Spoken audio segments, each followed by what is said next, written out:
Ladies and gentlemen, that was Nina Causey, extraordinaire songstress, all of you.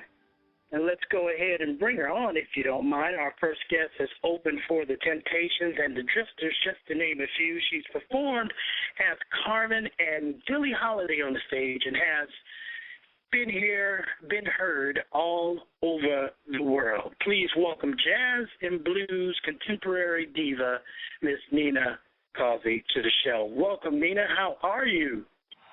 After an introduction like that, how can I be anything but wonderful? Thank you so much, Clark.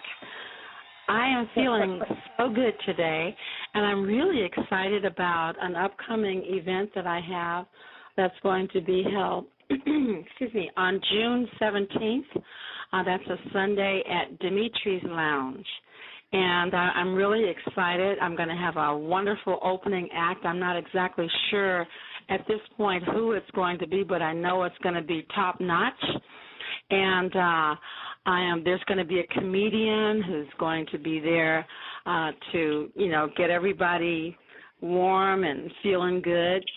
And I'm going to do my show and take a break, and I'll probably change clothes because isn't that what Haras usually does?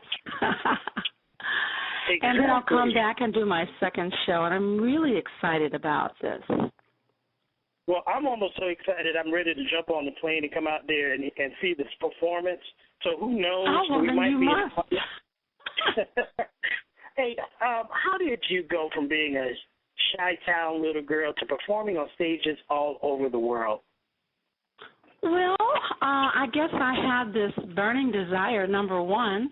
When I was only about 4 years old, I was drawn to the piano at my grandmother's house. I used to go over there, and no one told me anything. I just was drawn to it, and so I would sit down, and I would just kind of tickle the keys a little bit, and then I got to have a relationship with that piano. And so then I started loving it. I loved the sounds that came out from it, and then I used to just try to play things that I had heard on the radio and in church. And, as time progressed, I became, to really have a great relationship with it. And then I started naturally just kind of singing songs that I had heard in church. And then as a teenager, I was singing with my sister and my cousin, put together a group, and we sang in church, and then I went to college, and I started singing a little bit in college, and then I majored in music, and the rest is history.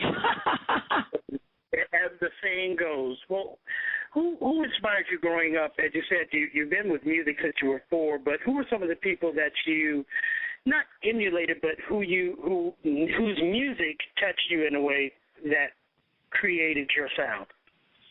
Well, I would have to mention several vocalists. Nancy Wilson was probably one of my my greatest idols, and Gloria Lynn and Dakota Staton, to name a few. I grew up listening to them, and amazingly enough, my sister was such a jazz fanatic at that time as a teenager. She was buying all these jazz vocalist music, and I was listening to jazz so much that I just it was integrated into my system, and it became an indigenous part of me. So I just naturally just gravitated to playing jazz, and it was a gift that God gave me. I realize that now. And so those were my greatest influences, and since then, of course, I have grown to love so many others, such as Billie Holiday and Diana Ross,